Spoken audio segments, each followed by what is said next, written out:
Movie की starting farmer soldier John Stewart के flashback से होती है, जो वॉर में दिखाया जाता है। जॉन वॉर में दुश्मन का डटकर के सामना कर रहा था, पर सडनली एक बंदा उस पर पीछे से हमला करता है। जॉन को पता चल जाता है और वो उसे रोक लेता है। स्टोरी वापस से प्रेजेंट में आती है और हमें जॉन को दिखाया जाता है, जो इस समय पोस्ट ट्रॉमेटिक स्ट्रेस डिसऑर्डर से जूझ रहा था और उसे अक्सर इस तरह से पैनिक अटैक आते रहते हैं। जब वो स्टोर से बाहर निकलता है तो रास्ते में ही रुक जाता है। तभी दूसरा बंदा उसे रास्ते से हटने का बोला। जॉन वही डिसऑर्डर की वजह से उसे उठा करके फेंकने को था, पर सडनली उसे होश आया और जॉन उसे हैव अ नाइस डे बोल करके चला जाता है। रास्ते में उसने देखा दो बदमाश एक बंदे को बुली कर रहे थे।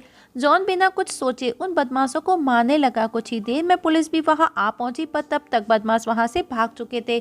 पर जॉन पुलिस के हाथ लग जाता है, पर उसकी आइडेंटिटी से ऑफिसर माइक को पता चला कि वो एक फॉर्मर सोल्जर है जो कि मेडल ऑफ ऑनर विनर था।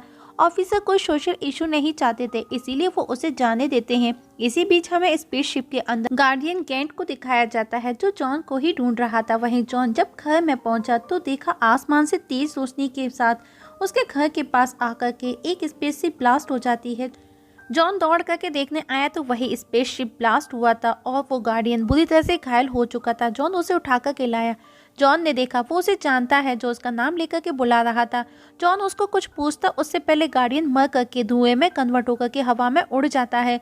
गार्डियन के कपड़ों में से एक ग्रीन लैंटर्न पावर रिंग निकलते हुए उसके पास आई, जो उसका ग्रीन लैंटर्न कॉर्प्स में वेलकम करते हुए उसकी फिंगर में चली जाती है। जॉन उसे निकालने की कोशिश करता है तो उसके कपड़े भी ग्रीन लैंटर्न कॉर्प्स यूनिफॉर्म में चेंज हो जाते हैं और उसे ग्रीन लैंटर्न जॉन स्टीवर्ट कह करके बुलाने लगी। पावर रिंग जॉन को बताती है कि उसका फर्स्ट मिशन किसी वॉर को रोकना है। ये सुनकर के जॉन को और ज़्यादा गुस्सा आ गया, क्योंकि वो पहले ही वॉर के ट्रॉमा से बाहर नहीं निकला था। जॉन वापस उस रिंग को निकालने की कोशिश करता है तो उस रिंग में से ग्रीन हैमर निकला, जो जमीन पर आकर के टकराता है, जिसका ऑरा इतना पावरफुल था कि जॉन खुद दूर जाकर के गिरता है। अब जॉन रिंग के बारे में पूछता है, तब रिंग उसे जस्टिस लीग के वॉच टावर के अंदर लेकर के पहुंचती है। जॉन काफ़ी घबराया सा था, वो इधर उधर जा रहा था। जॉन जब कंट्रोल रूम में एंटर करता है, जहां पर Vixen, Martian Manhunter, Green Arrow मौजूद थे, उन्हें लगा वो उनका दुश्मन है और वो तीनों उस पर हमला कर देते हैं। आखिर में ग्रीन एरो उसे मारने को था, पर विक्सन उसे रोकते हुए बोली, उसकी ड्रेस देखो। मैन हंटर पूछता है, क्या तुम ग्रीन लैंटर्न हो? जॉन ने कहा, नहीं, वो तो बस इस रिंग को निकालना चाहता है। रिंग को देखकर मैन हंटर चौंक जाता है कि उसके पास में वो गार्डियन पावर रिंग कैसे आई, क्योंकि वो रिंग हेल जॉर्डन के पास थी। ग्रीन एरो वापस से जॉन से पूछता है, तुम कौन हो? हेल जॉर्डन कहाँ है और तुम्हारे पास में ये रिंग कैसे आई? जॉन उन्हें उस स्पेसशिप इंसिडेंट के बारे में सब सच बता देता है। सच का पता लगाने के लिए ग्रीन एरो जॉन के साथ में उसी जगह आया, पर वो शॉक था क्योंकि वो स्पेसशिप एकदम ठीक ठाक था। अब ग्रीन एरो जॉन को कोऑर्डिनेट करने का बोला, क्योंकि उसे पता करना था कि हेल जॉर्डन की डेथ कैसे हुई। तो जॉन पावर रिंग से कोऑर्डिनेट करने का बोला, क्योंकि रिंग अब उसके कंट्रोल में थी। रिंग उन्हें जल्दी ही उस डेस्टिनेशन तक पहुंचा देती है। पर उस प्लानिट का नज़ारा काफ़ी भयावह था। लगभग सभी लैंटर्न मर चुके थे। ऐसा लग रहा था मानो किसी ने उन पर हमला किया हो। अब वो लोग उस प्लानिट को एक्सप्लोर करते हैं तो वहाँ उन्हें रिंग चार्ज करने का लैंटर्न मिला, पर जॉन ने देखा रिंग मूव कर रही है, तो वो उस रिंग को निकाल करके एक जगह रख देता है। तभी उस पर Shayera means Hawkgirl warrior of Thanagar हमला कर देती है। तो जॉन जल्दी से वो रिंग वापस से पहन लेता है। वो उसे मारने को ही था, पर ग्रीन एरो उसे रोक देता है और उससे पूछता है कि आके यहाँ पर हुआ क्या। तब तीनों एक दूसरे को अपना अपना इंट्रो देते हैं। हॉग गर्ल उनको स्पेसशिप अरेनियन शिप की लास्ट फुटेज दिखाती है, जो कि प्लानिट के ओएन सिक्योरिटी ने ली थी, और बताती है कि शायद इन्हीं ने सभी लैंटर्न्स को मारा है। पर ग्रीन एरो ने कहा, हमको कैसे पता कि शिप के अंदर कौन था और तुम यहाँ पर क्या कर रही हो? हॉग गर्ल ने बताया कि उसका शिप डिस्ट्रॉय हो गया था, इसलिए वो यहाँ पर हेल्प लेने आई थी, पर मुझे आने में देरी हो गई और उन्हें इसका हिसाब देना होगा, मतलब कि वो बदला लेना चाहती थी। तब जॉन ने कहा, पर तुम कैसे कह सकती हो कि लैंटर्न को किसने मारा है? तब हॉग गर्ल बताती है, रेनियन और थानागार के बीच में एक जेटा बीम को लेकर के डील होने वाली थी, जिसमें वो दोनों वर्ल्ड को कनेक्ट करने के लिए एक बेस बनाने वाले थे, जो कि एक ऐसा बेस जिससे यहाँ से वहाँ टेलीपोर्ट किया जा सके। सब कुछ ठीक ठाक ही चल रहा था और इसी बेस को जब टेस्ट किया जा रहा था वहाँ पर हेल जॉर्डन भी मौजूद था, लेकिन उस दौरान फंक्शन में कुछ गड़बड़ी हुई और थानागार का प्लानेट कहीं और ही टेलीपोर्ट हो जाता है। हेल जॉर्डन ने वो सब रोकने की काफी कोशिश की थी, पर जेटा बीम बहुत ही ज्यादा पावरफुल था और इसी इंसिडेंट की वजह से वहाँ पर हेल जॉर्डन के साथ में सभी लैंटर्न्स मारे गए और उनका कमांडर सादात वहां से भाग निकला, जिसकी वजह से थानागार और रेनियन के बीच में वॉर छिड़ गया। पर जॉन ने कहा ये शिप ये बात प्रूफ करने के लिए काफी नहीं है। तब ग्रीन एरो बोला हमको रेनियन से बात करनी होगी। हॉकर उन दोनों को रेनियन के पास लेकर के जाती है। रास्ते में जॉन पावर रिंग को एक्सप्लोर करता है, पर उसकी बैटरी डाउन हो गई। तब ग्रीन उसे ओथ दिलाते हुए उस रिंग को चार्ज कराता है। जॉन के ओथ लेते ही रिंग 100% चार्ज हो जाती है। जल्दी वो तीनों आउटपोस्ट पे पहुंच जाते हैं, जहां पर सिर्फ डेड बॉडीज थी। तभी जॉन की नजर आसमान से गिरती तेज बिजली पर गई, जो उन्हीं की तरफ आ रही थी। हॉक गर्ल भागने का बोली, लेकिन उस बिजली में से एक बंदा निकला और वो सीधा हॉक गर्ल पर हमला कर देता है। दोनों के बीच में काफी देर तक फाइट होती है, पर जॉन बीच में आकर के उनको अलग करता है, लेकिन हॉक गर्ल वापस से उस पर हमला करती। तब जॉन अपने पावर रिंग से हॉक गर्ल को रोकता है, पर हॉक गर्ल बहुत ही ज्यादा गुस्से में थी। जॉन ने कहा हमको उससे कुछ पूछताछ करनी होगी। वहीं ग्रीन ने उस बंदे को बांध करके रखा था। जब वो उससे पूछताछ करते हैं तो वो बंदा खुद को एडम स्ट्रेंज बताता है। हॉक गर्ल ने कहा इम्पॉसिबल, वो सालों पहले मर चुका है। जॉन ने कहा तुम यहाँ पर कैसे आए? एडम बताता है जेटा बीम की वजह से। तब हॉक गर्ल बोली रेनियन ऑन को डिस्ट्रैक्ट करके ही रहेंगे। एडम बोला नहीं, ग्रीन लैंटर्न्स हमारे लिए हीरो है, रेनियन कभी भी हम पर हमला नहीं कर सकते, और अगर तुम मेरे हाथ खोलते हो तो मैं ये सब आपको प्रूफ कर सकता हूँ। वो तीनों भी मान जाते हैं और जल्दी ही एडम उन्हें वहाँ ले आया। वहाँ का नज़ारा देख करके सब चौंक जाते हैं, क्योंकि वहाँ पर ऑलरेडी थानागा और रेनियन के बीच में वॉर चल रहा था। हॉकल और एडम के बीच में आर्गुमेंट होने लगा कि पहले उंगली किसने की। तभी जोरदार धमाका होता है। उन्होंने देखा एक स्पेसशिप सूरज की तरफ जा रहा है। ग्रीन एरो वहां से चलने का बोला, पर एडम ने कहा अभी नहीं, और उस स्पेसशिप के कैप्टन से कांटेक्ट करता है, लेकिन कांटोस ने कहा एडम सालों पहले मर चुका है। तब एडम उसे एक्सेस देकर के स्कैन का प्रूफ करता है कि वो जिंदा है। अब एडम उसे हेल्प मांगता है उस डाटा को कलेक्ट करने में, जिससे ये पता चल सके कि रेनियन ने हमला क्यों किया। कैंटोस एक्सेस दे देता है, जिसे जॉन अपनी पावर रिंग में कलेक्ट करता है, पर कैंटोस ने कहा यह झूठ है, रेनियन ने हमला नहीं किया।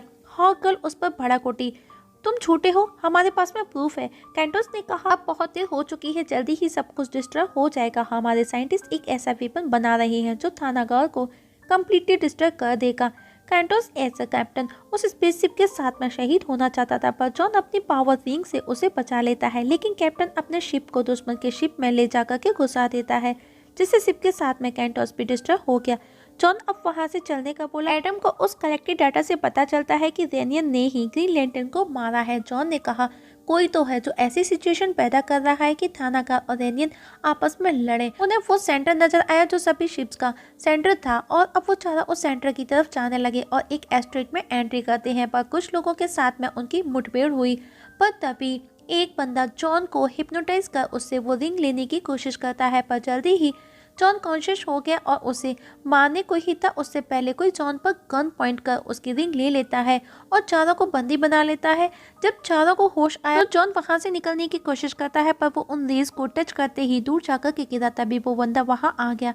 एडम ने कहा ये बंदा जाना पहचाना लग रहा है। जॉन बताता है उसका नाम साइनेट्रस है, वो भी पहले ग्रीन लैंटर्न हुआ करता था, पर इसने लैंटर्न के साथ में चीट किया। साइनेट्रस ने कहा क्योंकि मुझे गार्डियंस ने झूठ बोला, इसलिए मैंने येलो पावर को जाना, और आज मैं इसी पावर की वजह से इतना स्ट्रांग हूँ कि तुम सब मेरे कंट्रोल में हो। ग्रीन एरो जॉन से बोला येलो पावर के आगे तुम्हारी रिंग यूजलेस है। हॉक गर्ल ने कहा पर तुमने हमें यहाँ बंदी बनाकर के क्यों रखा है? दरअसल साइनेस्ट्रो को उनसे कुछ इन्फॉर्मेशन चाहिए थी। साइनेस्ट्रो के जाते ही ग्रीन एरो को हेल जॉर्डन नजर आया। वो दौड़ करके उसके गले लग जाता है, वो सबको उससे इंट्रोड्यूस कराता है। हेल जॉर्डन बताता है कि थानागार और रेनियन के बीच में युद्ध की वजह ये साइनेस्ट्रो ही है और जेटा बीम अभी उसी के कंट्रोल में है, और बताता है कि उस दिन जेटा बीम के फंक्शन में भी उसी ने ही गड़बड़ी की थी और उस दिन भी साइनेस्ट्रो ने मुझे मारने की कोशिश की, तो मैंने उससे पहले जिससे कि उसके हाथ में मेरी रिंग ना लगे मैंने अपनी पावर रिंग को हवा में फेंक दिया और वो तुम्हें मिल गई और उसने मुझे यहाँ पर कैद करके रख दिया। ग्रीन एरो ने कहा पहले हमको सारदात को रोकना होगा, साइनेस्ट्रो बाद में, क्योंकि सारदात डूम्सडे वेपन का यूज कर थानागार को डिस्ट्रॉय करने वाला है, पर किसी को पता नहीं कि वो कहाँ है। जिस पर एडम बताता है सिर्फ रेनियन हाई कमांड ही जानता है कि वो कहाँ पर है। तभी साइनेस्ट्रो वहाँ आ गया और उनकी सारी बातें सुन लेता है और अब साइनेस्ट्रो उसकी तलाश में अपने बंदों को भेज देता है। वहीं कैद पे पांचों एक सुरंग बनाकर के वहाँ से निकल जाते हैं क्योंकि वो नहीं चाहते थे कि वो वेपन साइनेस्ट्रो के हाथ लगे जो सब कुछ डिस्ट्रॉय कर देगा। अब हैल जॉर्डन जब अपनी रिंग को वापस लेता है तो साइनेस्ट्रो के सामने से उस रिंग के साथ में ग्रीन एरो के एरोस और एडम का स्पेस शूट भी उसी की आंखों के सामने से गुजरता है। साइनेस्ट्रो को समझने में देर न लगी और वो उन्हें फॉलो करता हुआ उनके पीछे पीछे आया, लेकिन वो वहां पर पहुंचा तब तक वो पांचों वहां से निकल चुके थे। वही रिंग अभी भी जॉन के पास ही आई थी और जल्दी ही अब वो लोग डेनियन के प्लानेट के अंदर एंटर करने वाले, लेकिन तभी साइनेस्ट्रो उन पर हमला कर देता है। पर तब तक वो पांचों अंदर एंटर कर चुके थे। एडम डेनियन के हाई कमांड से बात कर ही रहा था तभी साइनेस्ट्रो उन पर हमला कर देता है। जॉन ने देखा हैल जॉर्डन चुपके से भाग रहा है, उसे उस पर शक हुआ, पर तभी मौका देख करके साइनेस्ट्रो जॉन पर हमला कर उसके रिंग को छीन करके दूर फेंक देता है। पर जॉन अपनी रिंग को वापस बुलाता है उस ओथ के थ्रू और वो रिंग साइनेस्ट्रो की बॉडी के आर पार होकर के जॉन के पास आ जाती है और साइनेस्ट्रो मारा जाता है। जॉन ने देखा बहुत से लोग मारे जा चुके हैं, वो समझ गया और अब जॉन रिंग से एक गन एक्टिवेट करता है। वहीं हैल जॉर्डन डेनियन के हाई कमांडर को मार करके वो गैजेट ले लेता है जिसके अंदर उस वेपन की सारी इंफॉर्मेशन थी और अब वो अपने ही साथियों पर हमला करने लगा।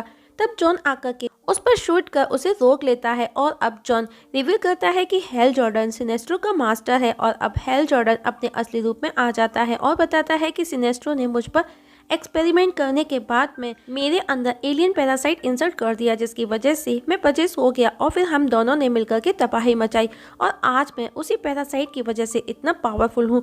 और अब वो जॉन पर हमला कर देता है। जॉन उसके आगे कमजोर था, जॉन बेहोश होकर के गिर जाता है। हैल वो गैजेट लेकर के वहाँ से चला जाता है।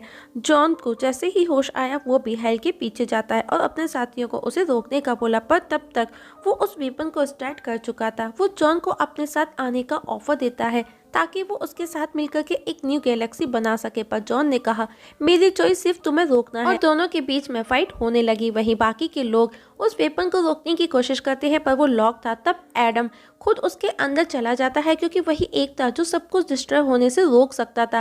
वहीं जॉन ने देखा वो हैल जॉर्डन के आगे कमजोर है तो वो अपनी पावर रिंग वाला कास्टर करता है और हैल की सारी पावर रिंग जॉन के पास आ गई और अब जॉन काफी स्ट्रांग हो चुका था। तो वो हैल जॉर्डन को इतना मारता है कि जॉर्डन पूरी तरह से पस्त हो चुका था। जॉन उसे अधमरी हालत में छोड़ करके जाने लगा क्योंकि वो उसे जान से खत्म करना नहीं चाहता था, लेकिन हैल जॉर्डन पीछे से जॉन पर हमला करने को आया तो ग्रीन एरो देख लेता है और वो उसे तीर से मार देता है। वहीं एडम जिटर बीम के थ्रू टेलीपोर्ट हो जाता है और तबाही होने से रुक जाती है। अब सब कुछ शांत हो चुका था, सब अर्थ पर सही सलामत वापस लौट आए। जॉन उन सभी रिंग्स को फ्री कर देता है ताकि वो अपने अपने ऑनर तक पहुंच सके और गर्ल भी गुड बाय बोल करके वापस अपने प्लानेट पर चली जाती है और इसी के साथ में मूवी की हैप्पी एंडिंग हो जाती है।